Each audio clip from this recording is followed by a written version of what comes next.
ನಾಡು, ಇದು ಕನ್ನಡಿಗರ ನಾಡಿಮಿಡಿತ.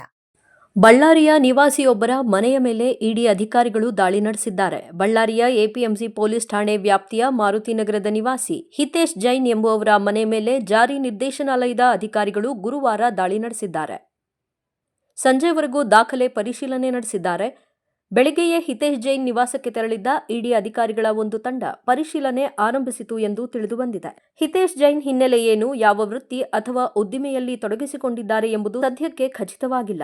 ದಾಳಿಗೆ ನಿಖರವಾದ ಕಾರಣಗಳು ತಿಳಿದುಬಂದಿಲ್ಲ. ಇಡಿ ಅಧಿಕಾರಿಗಳು ಸ್ಥಳೀಯ ಪೊಲೀಸರಿಗೆ ಮಾಹಿತಿಯನ್ನು ನೀಡಿಲ್ಲ. ಭದ್ರತೆಗೆ ನೆರವನ್ನು ಕೋರಿಲ್ಲ. ಹೀಗಾಗಿ ಪೊಲೀಸ್ ಇಲಾಖೆಯ ಬಳಿಯೂ ಹೆಚ್ಚಿನ ಮಾಹಿತಿ ಲಭ್ಯವಾಗಿಲ್ಲ.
ಮಾಡಿಕೊಳ್ಳಲು ಕೂಡಲೇ ಪಕ್ಕದಲ್ಲಿ ಕಾಣುವ ಬೆಲ್ ಐಕಾನ್ ಕ್ಲಿಕ್ ಮಾಡಿ ನೋಟಿಫಿಕೇಶನ್ ಪಡೆಯಿರಿ.